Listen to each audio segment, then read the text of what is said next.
शिवसेना प्रवक्ता संजय निरुपम जुड़ चुके हैं। बहुत स्वागत संजय जी आपका। इंतजार हो रहा था क्योंकि जानना ये चाहते हैं कि डीलिमिटेशन बिल पर इस वक्त एनडीए का स्टैंड क्या है, तैयारी क्या है। पहले उस पर बात हो, से पहले ये बताएं सर कि महाराष्ट्र में चल क्या रहा है। आपका ऑपरेशन टाइगर पूरा हो चुका है या ऑपरेशन टाइगर पार्ट 2 भी जल्द सामने आएगा?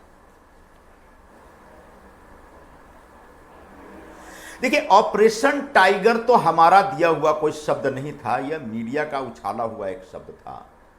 हाँ, हमारे पास उद्धव ठाकरे जी की पार्टी के 6 सांसद आए और एक अरसे से वो अपने पार्टी के नेतृत्व को लेकर के नाराज थे। उनके अंदर नेतृत्व के प्रति अनास्था थी और इस वजह से वो निकल करके कहीं जाना चाहते थे। उनको शिवसेना हमारी पार्टी इसलिए अच्छी लगी क्योंकि हमारी पार्टी इसलिए अच्छी, क्योंकि हमारी पार्टी शिवसेना प्रमुख बाला साहब ठाकरे के विचारों के आधार पर और हिंदुत्व के एजेंडा के आधार पर काम करती है। जबकि उबाठा वाले यानी उद्धव ठाकरे जी की जो पार्टी है उन्होंने बाला साहब के विचारों को छोड़ दिया है हमेशा के लिए और हिंदुत्व को तिलांजलि दे दी और कांग्रेस के साथ हाथ मिला लिया, जिसके खिलाफ हमेशा बाला साहब थे। इसलिए सभी सांसद हमारे पास आ गए। तो जो एक पूरे जो उद्धव ठाकरे की पार्टी की जो वर्तमान स्थिति है, उनके नेतृत्व को लेकर के उनके कैडर में भयंकर असंतोष है।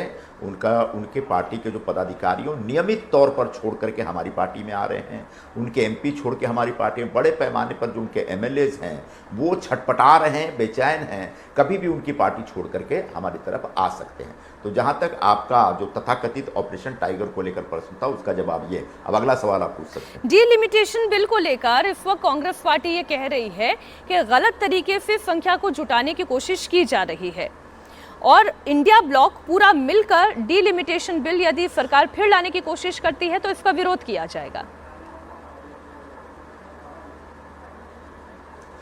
इंडिया ब्लॉक अब है क्या? इंडिया ब्लॉक में जो डीएमके नाम की एक पार्टी थी, जो एक कांग्रेस के बाद एक बड़ा दल हुआ करता था, उस पार्टी को तो कांग्रेस ने लात मार के एक नई पार्टी से हाथ मिला लिया सत्ता की कुर्सी हथियाने के लिए। तो डीएमके तो ऑलरेडी पहले से अब इंडिया ब्लॉक में संभवतः है ही नहीं। रह गई बात यहाँ पर जो एनसीपी शरद पवार जी की पार्टी का, तो एनसीपी के बारे में बार बार अखबारों में खबरें आती हैं कि कभी वो कांग्रेस में विलय करेंगे तो कभी वो एनडीए में जाएंगे।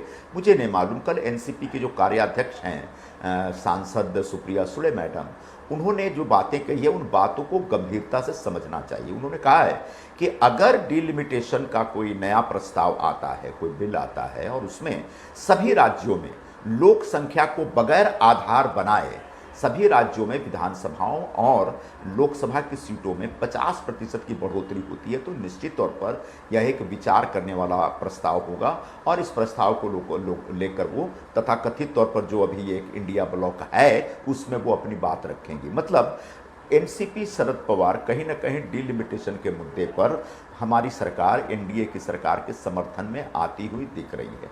उन्होंने ये भी बात कही कि जब उनकी मीटिंग गृह मंत्री महोदय के साथ हुई थी और इस विषय पे, इस प्रस्ताव पे चर्चा हुई थी, तब उबाठा के भी प्रमुख वहाँ पर थे, जो संसदीय दल के प्रमुख हैं उनके, यानी वो भी उनसे सहमत हैं।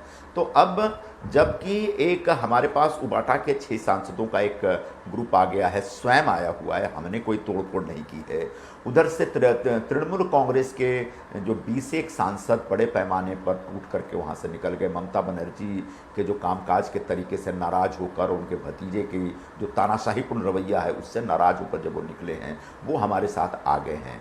तो अब कुल मिलाकर के जो आंकड़े हैं वो साफ साफ ये दिखा रहे हैं कि डीलिमिटेशन का जो बिल है वो आएगा और इस बार पास होगा। मुझे इससे आगे बढ़ के कहना है, डीलिमिटेशन एक संवैधानिक जरूरत है।